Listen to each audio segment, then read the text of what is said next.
begitu azan terdengar, dia matikan radio, dia matikan televisi dalam rumah. Anak ngelihat, anak umur 5 tahun lihat ayah ibunya. Oh, kalau maghrib TV dimatiin, radio dimatiin. Kalau masuk azan, oh ayah ibunya langsung ambil wudhu, langsung berdiri sholat, memberikan contoh. Si anak bakal ikut, ya ikhwan. Itu namanya dakwah. Dakwah itu dengan suri tauladan, dengan contoh, dan juga dengan ajakan. Memang dakwah mesti begitu. Nah, dalam dunia dakwah yang lebih luas, maka wajib kita berdakwah dengan lembut, santun, ramah, menarik, dan dengan suri tauladan. Jadi supaya ucapan kita sesuai dengan perbuatan. Nah, kemudian begitu anak itu udah 7 tahun, suruh. Jadi nggak lagi diajak, tapi disuruh. Begitu dengar azan, anaknya masih main, nah berhenti main. Ayo segera ambil wudhu. Ayo sholat. Suruh. Bukan diajak lagi kalau sudah 7 tahun. Suruh. Ini yang disebut hisbah. Nah, ini kita kasih contoh dalam satu contoh yang kecil dalam keluarga. Begitu udah nyuruh, harus tegas. Nah, itu yang disebut hisbah. Amar ma'ruf. Suruh dia berbuat baik. Ayo nak, tinggalkan itu mainan, sholat. Kemudian si anak menolak, pukul. Nah, ini nahi munkar. Ini nahi munkar, pukul, nahi munkar, ya ikhwan. Nah, jadi itu namanya sebelum 7 tahun, saudara, itu dakwah. Begitu 7 tahun suruh amar ma'ruf. Begitu 10 tahun pukul, itu nahi munkar. Jadi ada tahapan, ada jenjangnya. Nah, apalagi perang. Saudara, wah namanya perang pasti keras. Nggak ada perang itu lembut, perang itu santun, ramah, nggak ada. Perang itu saling berusaha membunuh atau dibunuh. Dalam perang itu ada kerusakan harta benda, ada kehilangan nyawa, ada pertumpahan darah, itu perang. Jadi nggak ada itu perang lembut, nggak ada, ya ikhwah. Nah, jadi tempatkanlah masing-masing medan sesuai dengan karakternya. Jadi kalau nanti kalian berdakwah, ya lembut. Jangan alumni markas syariat dakwahnya kasar, ngomongnya kasar. Jangan. Dakwah wajib lembut, santun. Nah, tapi kalau kalian lagi melakukan hisbah, mencegah perjudian, mencegah kemunkaran, mencegah kemaksiatan, tegas. Wajib tegas. Enggak tegas, enggak bakal didengerin. Ya, enggak tegas, enggak ada yang mau tunduk, ya kawan. Tegas. Nah, tapi begitu kalian terlibat dalam suatu medan jihad seperti di Palestina umpamanya, perang melawan Israel, ya keras, bunuh, kejar musuh, bunuh musuh. Nah, jadi itulah ketiga medan. Nah, dai yang sempurna, dai yang terjun di 3 medan tadi, dia dakwah juga, dia hisbah juga, dia jihad juga. Itu dai yang paling ideal. Begitulah dulu karakter, sikap, perilaku, perjuangan Nabi kita Sayyiduna Muhammad Sallallahu Alaihi Wasallam. Begitu juga para sahabatnya. Mereka dakwah, mereka hisbah, dan mereka jihad. Nah, tapi kita juga mesti tahu, tidak semua orang mampu melakukan ketiganya. Enggak semua orang. Ada orang yang mampu melakukan dakwah dengan santun, lembut, menarik, simpatik, tapi dia tidak punya keberanian untuk melakukan hisbah. Dia nggak punya keberanian untuk amar ma'ruf nahi munkar. Ada, saudara. Jadi nggak bisa juga kita paksa setiap dai harus menguasai ketiganya. Nggak bisa, nggak boleh. Bukan hanya nggak bisa, nggak boleh.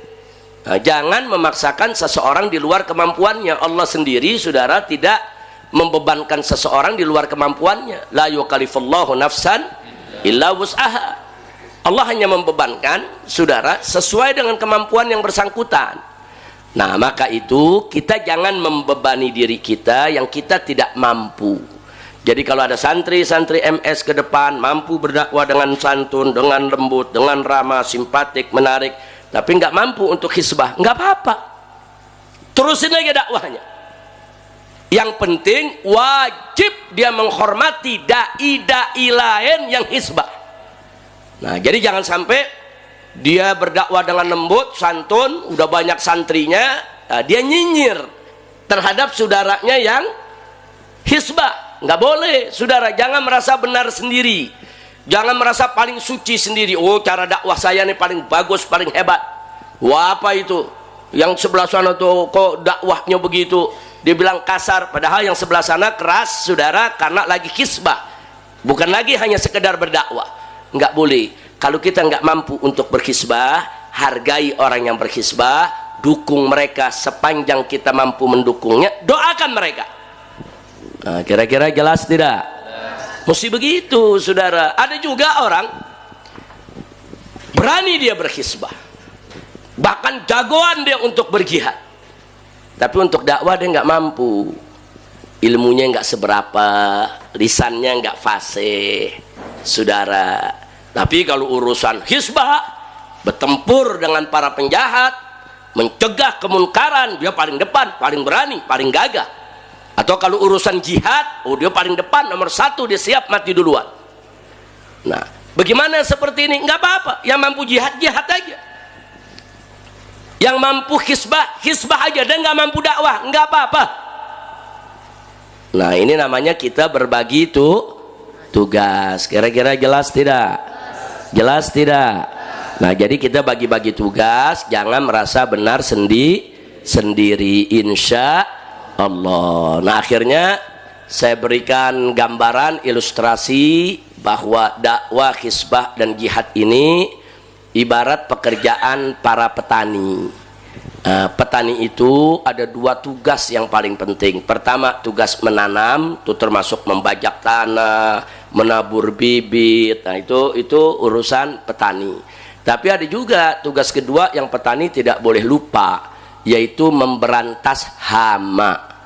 Hama nggak boleh dibiarkan. Kalau dibiarkan nanti capek-capek dia nanam, hasil panennya rusak.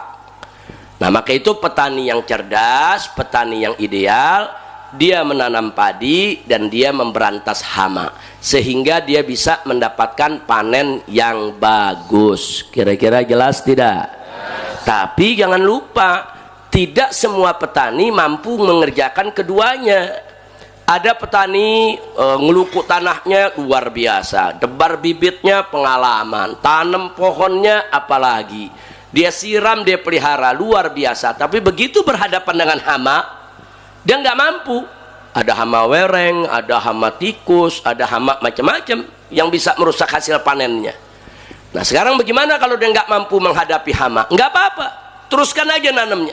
Soal hama, serahkan kepada orang yang punya keahlian, minta bantuan. Bantu dong di persawahan saya nih, supaya bagaimana hama-hama ini bisa dicegah. Minta bantuan, jangan malu-malu minta bantuan. Nah, begitu terjalin kerjasama yang baik antara pekerjaan menanam dengan memberantas hama, maka insya Allah panennya akan bagus. Begitulah dunia dakwah. Nah, jadi dunia dakwah itu orang yang berdakwah dengan lembut, dengan santun, itu ibarat petani yang sedang menanam padi. Ibarat petani yang sedang menanam padi. Adapun mereka-mereka yang berhisbah, mencegah kemunkaran, melawan peredaran narkoba, melawan minuman keras, melawan perjudian, melawan pelacuran dan lain sebagainya, ini ibarat petani yang sedang memberantas hama. Nah, kalau ini bekerja sama dengan baik, sinergi, insya Allah hasilnya juga akan baik. Amin ya rabbal alamin. Jadi kesimpulannya ingin saya sampaikan kepada semua santri Markas Syariat, baik santri tetap maupun santri pesantren Ramadan, sekali lagi ingat bahwa medan juang Islam itu ada tiga, ada dakwah, ada hisbah, dan ada jihad. Ketiganya harus sinergi. Siapa-siapa yang bisa melakukan ketiganya, lakukan ketiganya. Nah, tapi kalau nggak mampu, nggak apa-apa, lakukan sesuai kemampuan kita. Tapi wajib kita mendukung saudara-saudara kita yang lain yang melakukan medan yang lainnya. Dukung, bantu, doain. Jangan sampai antar dai itu saling menjatuhkan, saling merasa paling suci sendiri, orang lain semua salah. Enggak boleh. Nah, adapun soal resiko, ya jangan berpikir kalau jihad itu resikonya mati. Kalau hisbah enggak, siapa bilang? Banyak orang berhisbah juga resikonya mati. Oh, kalau dakwah aman-aman saja, siapa bilang? Banyak orang berdakwah dengan lembut, ujung-ujungnya juga tetap dikerjai orang. Ada yang dibunuh, ada yang diculik, ada yang diracuni. Jadi nggak betul. Kalau dakwah nggak ada resiko, kalau hisbah sama jihad baru resiko tinggi. Enggak, tiga-tiganya semua ada resiko. Resiko dihabisi, resiko difitnah, resiko dituduh. Jadi jangan kaget dengan resiko-resiko tersebut. Karena begitulah dulu perjuangan Nabi kita Sayyiduna Muhammad Sallallahu Alaihi Wasallam. Nah baik, ayo sama-sama di dalam buku munajat. Santri Ramadan dapat buku munajat? Ada santri Ramadan dapat ya. Di dalam buku munajat kita lihat halaman 168. Nah, ini kalau santri-santri MS biasanya udah hafal semua ini. Ayo sama-sama kita bawakan satu nasyid dengan judul Medan Juang Islam. Ayo rame-rame semuanya. Astaghfirullah Rabbi ya syakur, astaghfirullah Rabbi ya sabur, astaghfirullah Rabbi ya syakur, astaghfirullah Rabbi ya sabur, astaghfirullah Rabbi al-ghafur, astaghfirullah min kulli ghurur, astaghfirullah Rabbi al-ghafur, astaghfirullah min kulli ghurur. Medan juang Islam adalah tiga, harus diingat, jangan dilupa. Medan juang Islam adalah tiga, harus diingat, jangan dilupa.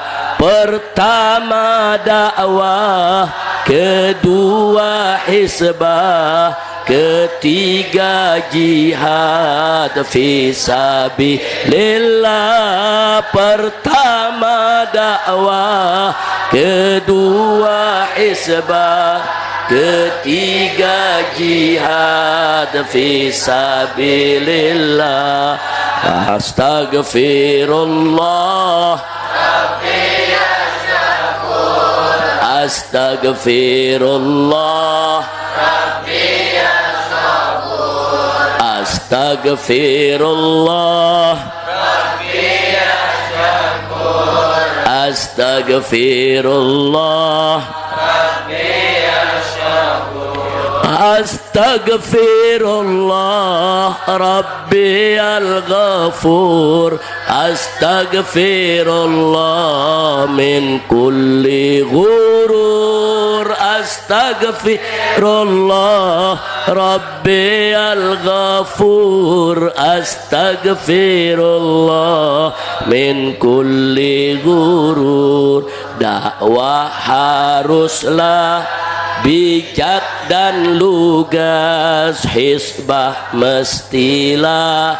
cerdas dan tegas. Dakwah haruslah bijak dan lugas, hisbah mestilah cerdas dan tegas. Jihad medannya berani dan keras, berkorban hingga terakhir nafas. Jihad medannya berani dan keras, berkorban hingga terakhir nafas. Astaghfirullah Rabbi ya syakur, astaghfirullah Rabbi ya sabur, astaghfirullah Rabbi ya syakur, astaghfirullah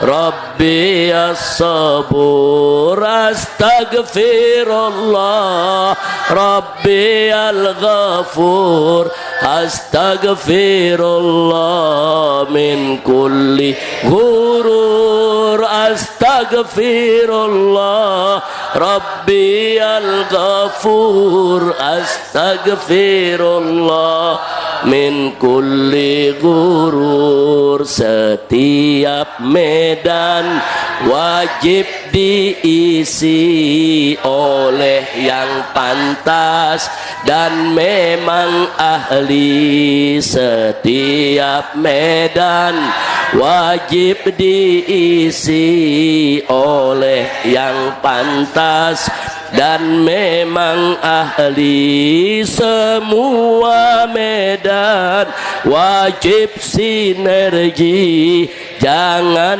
merasa benar sendiri. Medan wajib sinergi, jangan merasa benar sendiri. Astagfirullah Astagfirullah Astagfirullah Astagfirullah Astagfirullah Rabbi al-ghafur Astagfirullah min kulli ghurur Astagfirullah Rabbi al-ghafur Astagfirullah min kulli ghurur. Mulailah dari diri sendiri, jangan melanggar syariat Nabi. Mulailah dari diri sendiri, jangan melanggar syariat Nabi. Siapa berjuang ikhlaskan diri, niscaya dapat ridho ilahi. Siapa berjuang ikhlaskan diri, Hamdan wa syukran lillah. Allahumma sholli ala Sayyidina Muhammad wa ala ali Sayyidina Muhammad. Oke Bapak Ibu, itu dia tadi ceramah dari Imam Besar Habib Rizik Syihab ya, yang mana beliau sampaikan itu kepada umat ya. Kita hanya bisa berdoa di sini Bapak Ibu. Semoga Habib Rizik sehat selalu, Allah panjangkan umurnya, Allah lindungi beliau, amin ya Allah ya rabbal alamin. Dan mudah-mudahan kita bisa meniru sifat sifat dari beliau ya, dakwahnya, dari amar ma'rufnya ya Bapak Ibu, amin amin ya rabbal alamin. Khususnya ke keluarga kita terapin terlebih dahulu ya Bapak Ibu, khususnya ke keluarga saya ya Bapak Ibu. Oke, Allahumma sholli ala Sayyidina Muhammad wa ala ali Sayyidina Muhammad. Semoga Bapak Ibu selalu oleh panjang umur, amin. Terima kasih. Assalamualaikum warahmatullahi wabarakatuh.